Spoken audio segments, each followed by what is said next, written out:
Welcome to Bind EduTech, and this is a continued class in which we are discussing some important subjective type questions and their sample answers from the chapter Should Wizard Hit Mommy? हम लोगों ने अभी तक 31 questions और उन questions के sample answers में जो इम्पॉर्टेंट कीवर्ड्स हैं जो आपको मार्क्स दिलवाएंगे वो सब हम लोग डिस्कस करते आए हैं। क्वेश्चन नंबर 31 इसके पहले हमने डिस्कस किया था, जिसमें पूछा था कि जैक को एक वर्ड यूज़ किया था अनॉयड, गुस्सा क्यों आता है, जो कि किस एक्शन पे। तो 2-3 कारण वहाँ दिए थे आंसर में। एक कि जो इंटरप्ट कर रही थी, इंटरप्ट को ही दूसरे बार सेंटेंस में इंटरफेयर कर रही थी। फिर एक वर्ड था कि एक आउट ऑफ हर एक्साइटमेंट, अपने एक्साइटमेंट के चलते वो बीच बीच में इंटरप्ट करती थी। फिर एक वर्ड था प्रेडिक्ट करना, कि वो वहाँ तक कहानी सुनी थी जब कि सारे बच्चे अपने अपने मम्मीज़ के पास चले गए, उसके बाद वो उसका ध्यान भटक गया था। मतलब वो प्रेडिक्ट कर ली थी कि इसके आगे कहानी में क्या होगा, और ये बातें जैक को पसंद नहीं थी। और एक कारण लास्ट में और बताए थे कि जैक जल्दीबाजी में भी था, वो जल्द से जल्द स्टोरी सुना के जो को सुला के और अपनी वाइफ क्लेयर के पास जाना चाहता था, जो नीचे काम कर रही थी, उसकी मदद करना चाहता था, because she was 6 months pregnant. तो इन सारे रीज़न्स के वजह से जैक को गुस्सा आता है अपनी बेटी पर, क्योंकि वो सक्सेसफुल नहीं हो पा रहा था अपने पर्पस में।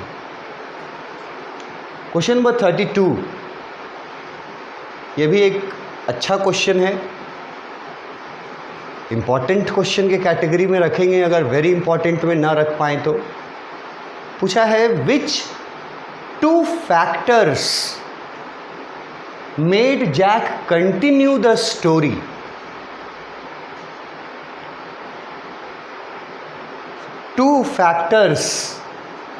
फैक्टर्स का मतलब होता है रीजंस, कारण।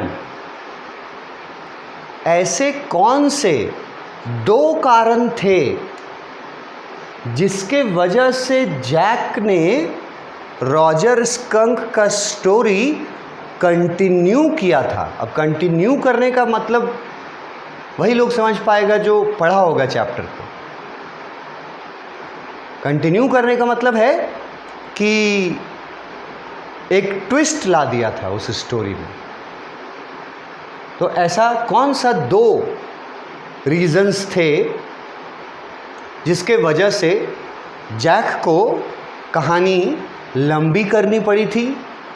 ये भी पूछ सकता है लॉन्ग क्यों हो गया उसका स्टोरी, किन कारणों से। पूछ सकता है कि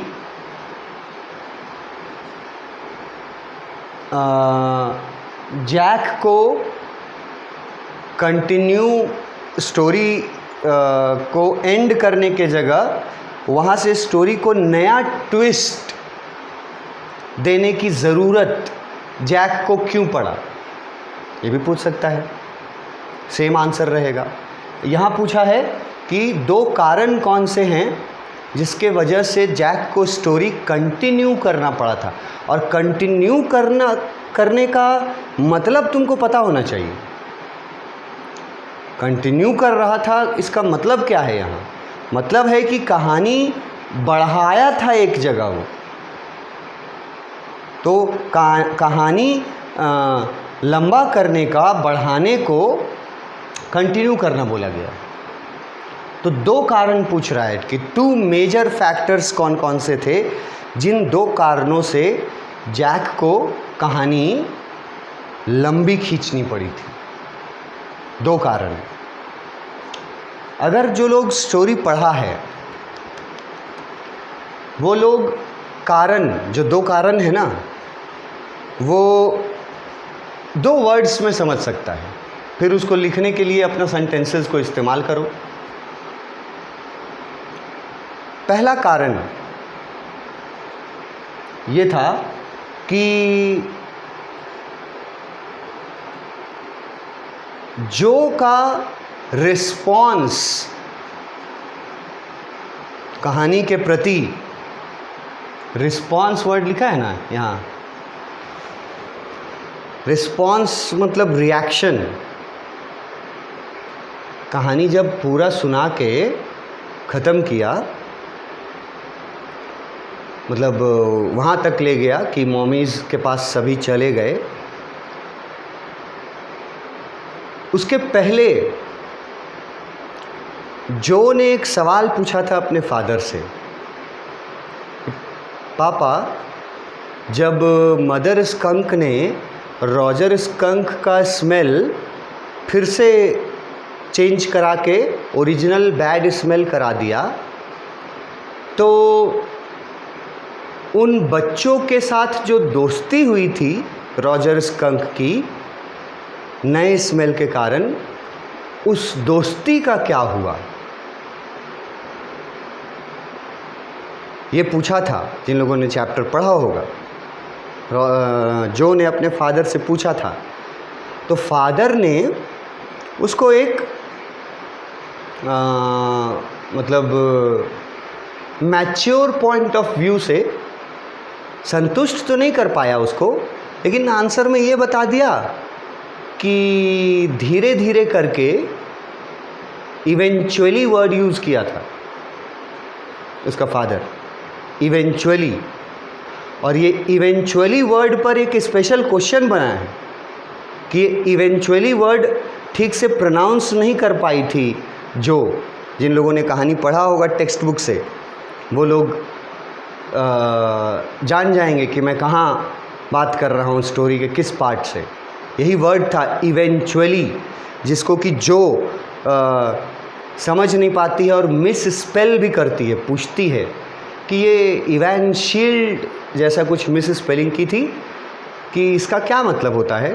तो उसके फादर ने बताया था कि आफ्टर सम टाइम,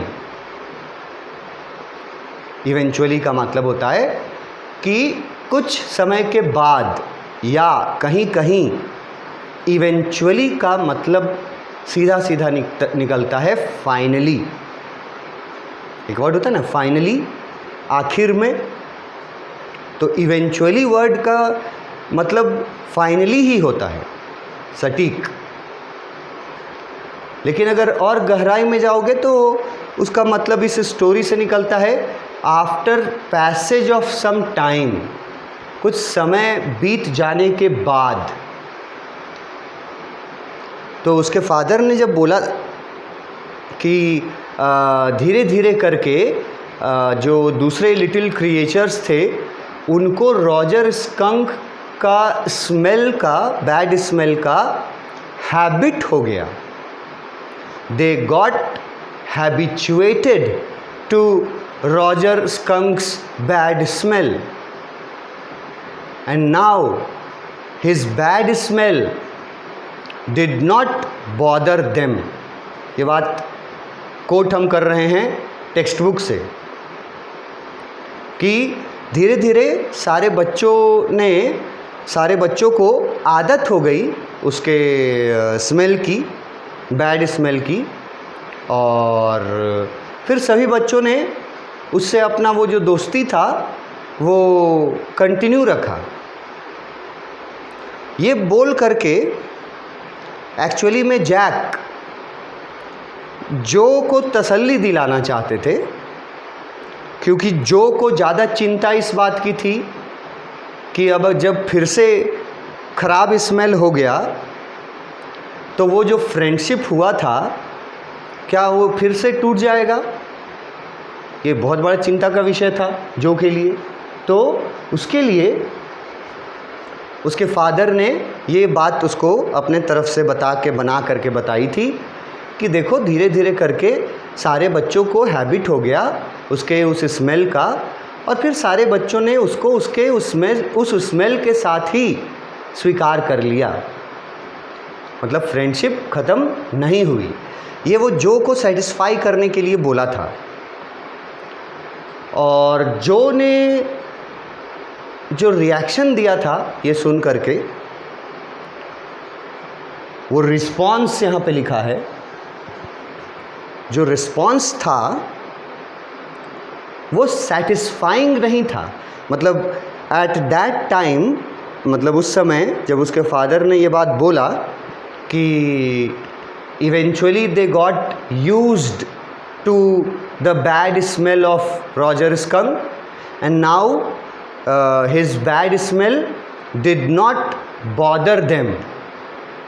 अब उसके बैड स्मेल से उन लोगों को कोई परेशानी नहीं थी। ये बात बताया, इस बात को जो ने सुना, स्वीकार भी किया, कुछ बोली तो नहीं, मतलब एक्सेप्ट तो किया, पर जो के चेहरे के एक्सप्रेशन से जैक को ये पता चल गया कि जो स्वीकार तो कर ली मेरे बात को, लेकिन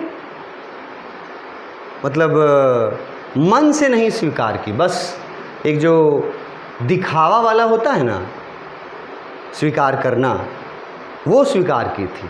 और वहाँ पर उसने एक कंपैरिजन भी किया था अपनी बेटी और अपनी वाइफ के बीच। वही बहुत इम्पॉर्टेंट कंपैरिजन है, वहाँ से भी क्वेश्चंस पूछे जाते हैं, पूछे जा सकते हैं, और वो भी इम्पॉर्टेंट क्वेश्चंस के कैटेगरी में आएंगे। अभी तक हम लोगों ने ऐसा क्वेश्चन नहीं किया है कोई जिसमें ये लिखा हुआ हो कि किस जगह पर कहानी के किस पार्ट में जैक अपनी बेटी और अपने वाइफ में सिमिलैरिटी पाता है, एकदम सिमिलर दोनों का रिएक्शन था, वाइफ का रिएक्शन और बेटी का। बेटी का रिएक्शन कौन सा?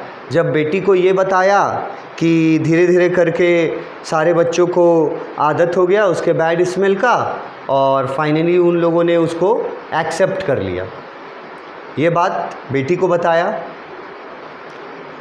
तो बेटी के चेहरे पे जो एक्सप्रेशन था उसको कंपेयर किया कि जब उसकी वाइफ क्लेयर जब पार्टीज़ में जाती है, और वहाँ स्पेशली एक वर्ड यूज़ किया, कॉकटेल पार्टीज़। अब ये यूरोपियन मतलब अमेरिकन सोसाइटी का स्टोरी है, कैरेक्टर्स अमेरिकन हैं, अमेरिकन हमारे राइटर हैं। तो अमेरिका में जैसे हम लोग भी, अब हमारे में भी बहुत लोग बोलने लगे ना किटी पार्टी करना महिलाओं का, जैसे पुरुष जो हैं वो अपना पार्टीज़ करते हैं, वैसे महिलाएं भी अब सोसाइटी में पार्टीज़ करती हैं, आपस में किटी पार्टीज़ बोलती हैं उनको। किटी पार्टी शायद किसी ने सुना हो, उसी को यहाँ पे बुक में बताया गया है कॉकटेल पार्टीज़। तो जब वो अपनी वाइफ को लेकर के कॉकटेल पार्टीज़ में जाता था ना, तो उसकी वाइफ के चेहरे पर सबसे मिलते वक्त स्माइल रहता था, लेकिन वो स्माइल सच नहीं रहता था, वो सिर्फ दिखावा रहता था, फेक स्माइल। और यहीं पर सिमिलैरिटी पाता है वो बेटी और माँ में, कि जैसे माँ को, उसकी माँ को, जो कि माँ को पार्टीज़ में सबके साथ ज़बरदस्ती मतलब स्माइल करना पड़ता है, मन से वो खुश नहीं है पार्टी में, मगर भाई आपको दिखाना तो चेहरे पे मुस्कुराहट ही है।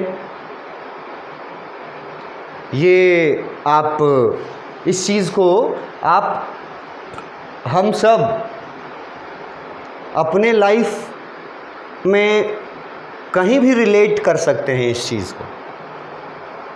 सोच के देखना कि बहुत बार ऐसे सिचुएशन में हम लोग पढ़ते हैं, तुम लोग भी पढ़ा होगा, जब ना चाहते हुए भी या तो तुमको खुशी दिखाना पड़ा या तो ना चाहते हुए भी तुमको गम दिखाना पड़ा हो, जो दिखावटी खुशी हो, जो दिखावटी गम हो, दुख, दिखावटी दुख।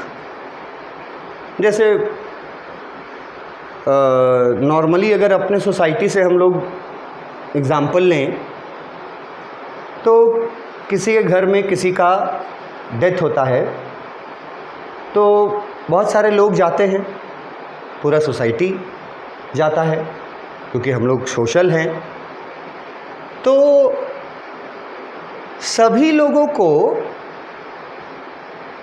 थोड़े दुख रहता है उस बात का, उस डेथ का, लेकिन वो लोग को क्या है ना कि मतलब क्योंकि सोसाइटी में हैं, समाज में हैं, तो जाना पड़ता है और अपना दुख, झूठा दुख प्रकट करना पड़ता है, वहाँ दिखाना भी पड़ता है। ऐसा आपने भी किया होगा बहुत बार।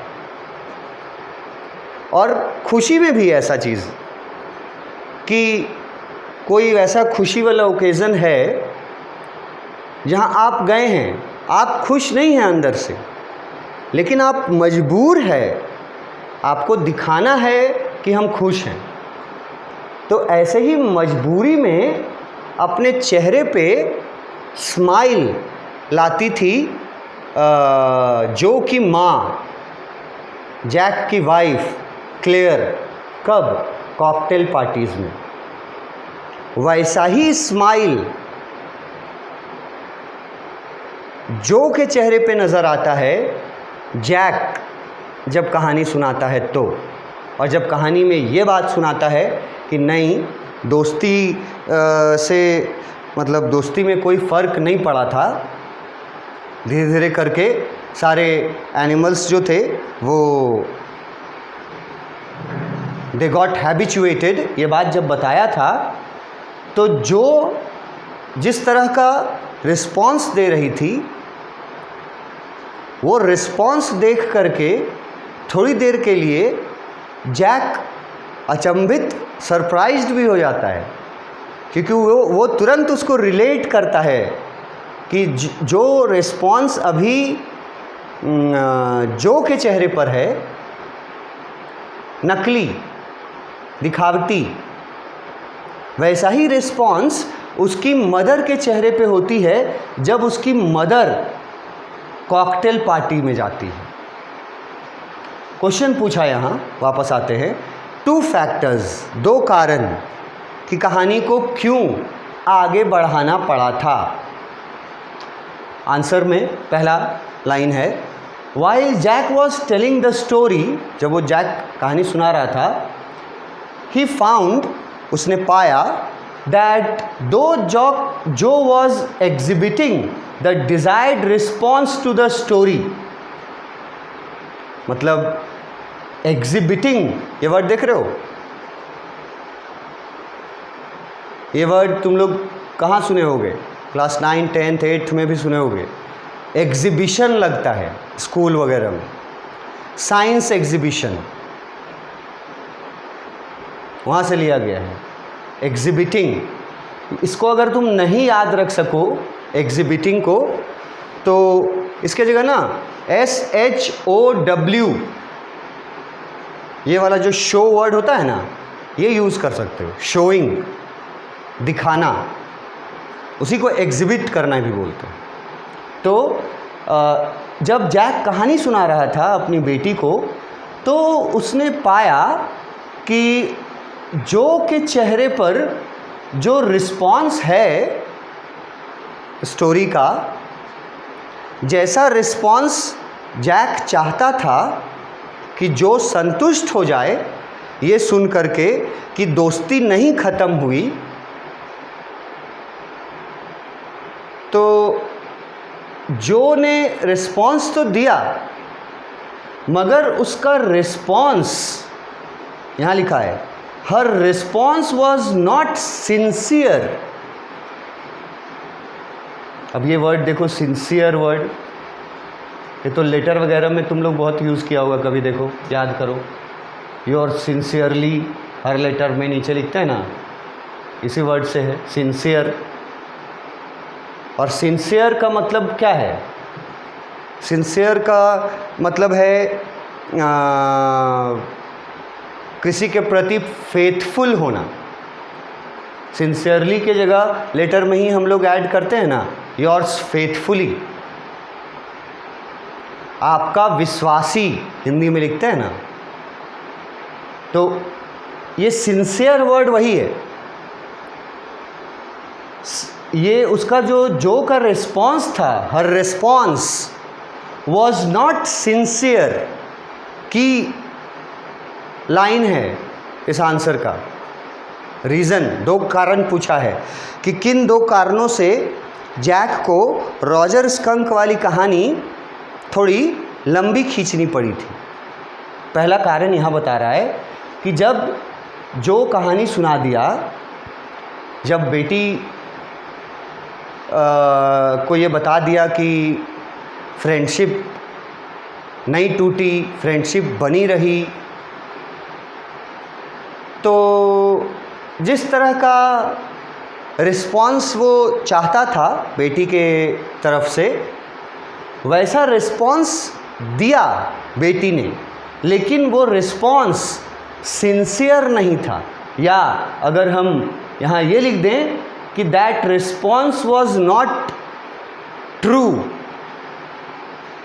दैट रिस्पॉन्स वॉज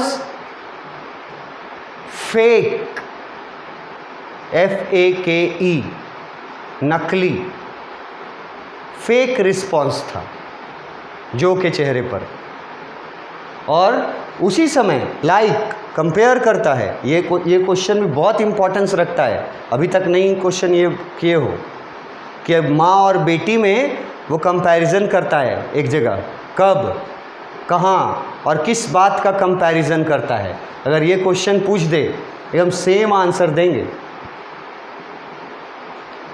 कि जब जैक ने स्टोरी सुना लिया तो जिस तरह का रिस्पॉन्स आना चाहिए था जो के तरफ से, वैसा रिस्पॉन्स आया, ज़रूर आया, पर उस रिस्पॉन्स में किस चीज़ की कमी थी? सिंसियरिटी नहीं थी, मतलब ट्रूथफुल नहीं था वो। Like his wives presence at the cocktail party.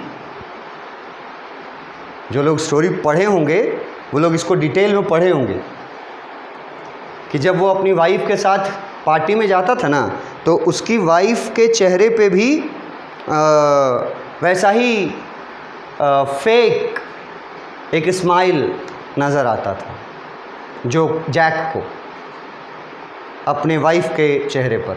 कहाँ? कॉकटेल पार्टीज़ में। और वही एक्सप्रेशन उसको नज़र आया किस पर? किसके चेहरे पर? जो के चेहरे पर। So he thought of continuing the story to create her real interest in the story. पहला कारण कि वो इन स्टोरी में अपने बेटी का इंटरेस्ट वापस लाने के लिए, बेटी का इंटरेस्ट स्टोरी में जो ख़त्म हो गया था, उस इंटरेस्ट को वापस लाने के लिए उसने कहानी को और आगे बढ़ाया और आगे बढ़ाने का सोचा। जब देखा कि बेटी के तरफ से जो रिस्पॉन्स आना चाहिए वो रिस्पॉन्स आया, पर वो रिस्पॉन्स सिंसियर नहीं था, मतलब ट्रू नहीं था। और फिर कंपेयर किया कि ठीक ऐसा ही झूठा नकली स्माइल उसकी वाइफ क्लेयर के चेहरे पर वो देखता था जब वो कॉकटेल पार्टीज़ में जाती थी। इसीलिए उसने सोचा कि कंटिन्यू करेंगे स्टोरी को, क्या करने के लिए? To create her real interest in the story, कि अपनी बेटी को फिर से स्टोरी में उसका इंटरेस्ट वापस लाने के लिए, अपनी बेटी का इंटरेस्ट स्टोरी में वापस लाने के लिए वो स्टोरी को कंटिन्यू करता है। पहला रीज़न, पहला फैक्टर। दूसरा फैक्टर, दूसरा कारण, moreover he noticed that Joe was expecting the story to end in a particular way. अभी एक वर्ड पढ़ रहे थे मतलब इसके पहले वाले आंसर में, प्रेडिक्ट करना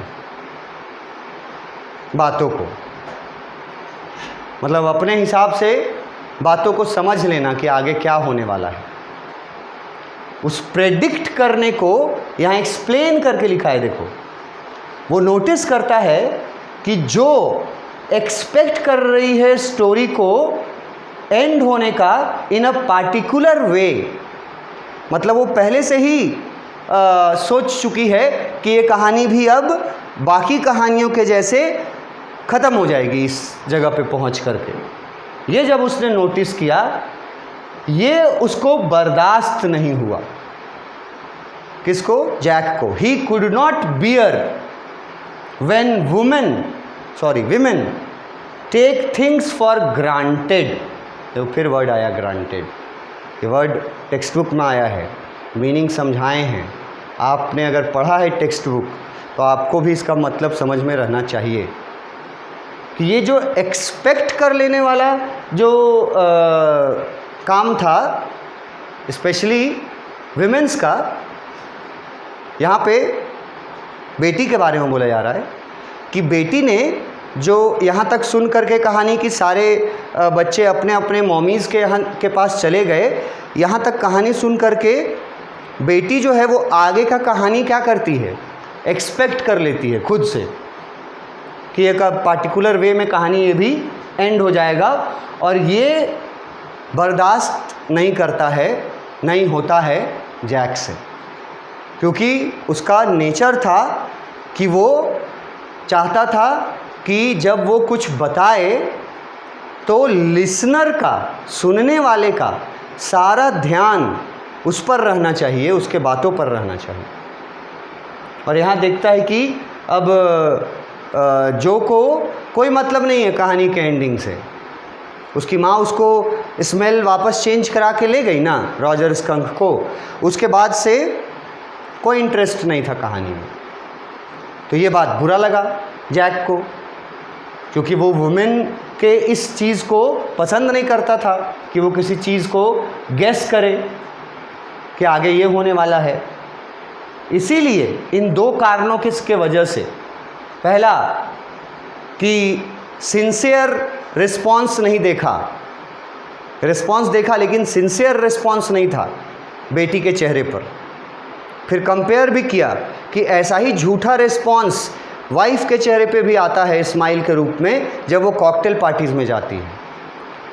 पहला कारण, तभी वहाँ वो सोचा कि कहानी को और आगे बढ़ाना पड़ेगा, इंटरेस्ट वापस लाने के लिए बेटी का कहानी में, पहला कारण। दूसरा कि जब उसने ये नोटिस किया कि जो अब एक्सपेक्ट कर ली है पहले से ही कि कहानी में क्या होने वाला है, ये बात कतई बर्दाश्त नहीं था जो को, सॉरी उसके फादर जैक को। Women take things for granted, he could not bear. Could not bear का मतलब होता है बर्दाश्त नहीं था। क्या बर्दाश्त नहीं था? Women take things for granted. जब एक्सपेक्ट कर लेते थे, गेस करते थे आगे का चीज़, ये उसको बिल्कुल भी पसंद नहीं पड़ता था। इसीलिए उसने फाइनली डिसाइड किया कि वो इस स्टोरी को कंटिन्यू करेगा, और वहीं पर उसने क्या किया, उस स्टोरी में एक ट्विस्ट ले आया। अब ये ट्विस्ट मतलब क्या होता है? ट्विस्ट वर्ड आसान वर्ड है, ठीक है, मतलब अगर आपको पता है अच्छी बात है, नहीं पता है तो ट्विस्ट का मतलब है मोड़। कहानी में एक नया मोड़ ले आया वो। नया मोड़ क्या आया था, वो कहानी पढ़े हुए स्टूडेंट चैप्टर पढ़े होंगे तो वो लोग जानते होंगे कि नया मोड़ क्या आया था। आपसे ये भी पूछ सकता है कि ये ट्विस्ट वर्ड यूज़ करके कि कहानी में नया मोड़ लाने का ज़रूरत क्यों पड़ा जैक को? सेम आंसर लिखेंगे। पूछेगा कि कहानी को कंटिन्यू करने के लिए जैक क्यों मजबूर हुआ? सेम आंसर लिखेंगे। दो ही कारण थे। पहला, बेटी का सिंसियर रिस्पॉन्स नहीं मिला उसको, और दूसरा कि उसकी बेटी जो थी वो आगे का कहानी एक्सपेक्ट कर ली थी कि ऐसे ही ये कहानी एंड होगा, और ये बात बर्दाश्त नहीं था जैक को। इसीलिए उसने उस स्टोरी में एक ट्विस्ट ला दिया। और ट्विस्ट क्या लाया था ये मुझे बताने की ज़रूरत नहीं है अब, क्योंकि अगर आपने स्टोरी पढ़ा है तो आपको पता होना चाहिए कि क्या ट्विस्ट लाया था। नहीं पता है कि क्या ट्विस्ट लाया था तो स्टोरी पढ़िए, पता चल जाएगा क्या ट्विस्ट लाया था। तो ये था क्वेश्चन नंबर 32, जो अलग अलग तरीक़ों से पूछ सकता है, ठीक है। लेकिन उसका आंसर, सैम्पल आंसर्स जो दिए हैं, इसमें जो हम की वर्ड्स यूज़ किए हैं वो वर्ड्स आपको मार्क्स दिलाएंगे। जैसे रिस्पॉन्स सिंसियर नहीं था, कंपेयर करता है वाइफ का रिस्पॉन्स जैसा कॉकटेल पार्टीज़ में होता था, वैसा ही रिस्पॉन्स बेटी के चेहरे पर था। तभी उसने सोचा कि स्टोरी को थोड़ा इंटरेस्ट लाने के लिए कहानी को बढ़ाते हैं। और दूसरा कारण था कि उसकी बेटी ने ये सोच लिया था कि कहानी अब कैसे एंड करेगा, और ये बात भी जैक को पसंद नहीं था। तो वहाँ पर से वो क्या करता है, ये दोनों कारणों के वजह से वो कहानी को कंटिन्यू कर देता है, एक ट्विस्ट ला करके, एक नया मोड़ ला करके। अब वो नया मोड़ क्या लाया था ये मैं नहीं बताऊंगा। अगर आपने चैप्टर पढ़ा है तो आपको पता होना चाहिए कि नया मोड़ क्या लाया था, और नहीं पता है तो चैप्टर पढ़िए, पता चल जाएगा। इस लेक्चर के लिए इतना ही रखते हैं। नेक्स्ट क्लास में नेक्स्ट क्वेश्चन देखेंगे। Thank you.